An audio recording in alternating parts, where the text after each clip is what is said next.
Hi, today I'm going to be making T-bone steaks. This is a pretty big steak. This is the largest cast iron pan I have. So I have two steaks. So I'm going to have to cook them one at a time and then finish them off in the oven. And with steaks, I like butter. I think butter adds flavor. So my oven's set at 450. But basically, with a T-bone steak, here's the bone, so that forms the T, and this side is the New York Strip steak, and this side is the tenderloin.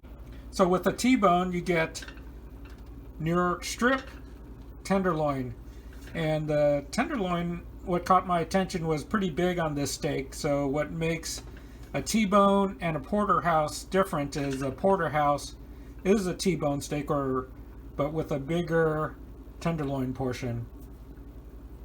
Okay, the way I prep the steaks is I use a paper towel to dry them off and then put a light coating of kosher salt on each side. And then I let that come to temperature or just work its magic for about 15 minutes. You could do it for longer.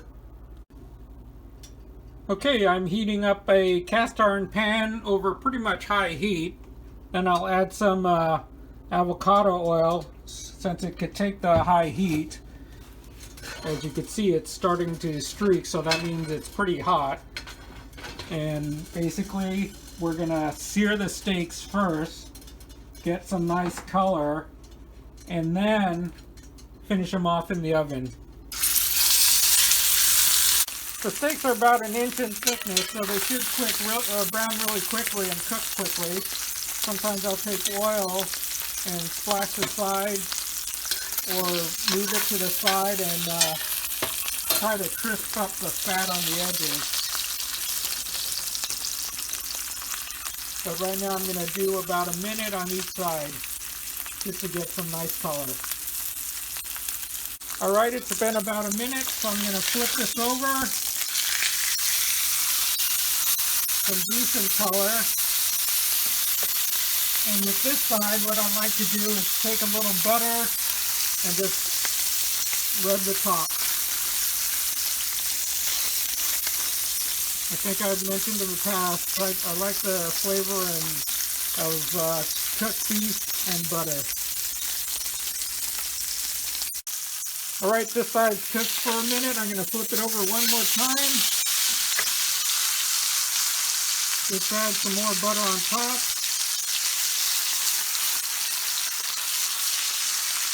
And then now I'll move it to the oven. So this one goes into the oven, and usually in the oven at 450. Since it's a relatively thin steak, I'll do about 3 to 4 minutes. Just brown the fat layer on the side before I put it in the oven. Alright, here are the finished steaks. I fried them about 1 minute to 1.5 minutes on each side, then put it in a 450 oven and finish off for about 3 to 4 minutes. Now I'll let them rest before I cut them up, rest about 5 to 10 minutes.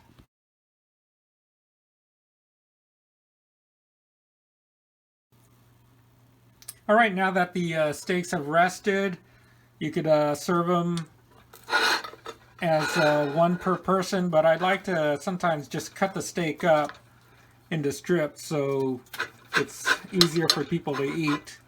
So if you look at this, you could cut them any way you like. So what we have is sort of a medium to medium well. Let's give it a quick taste. I'll use my finger, that's hot.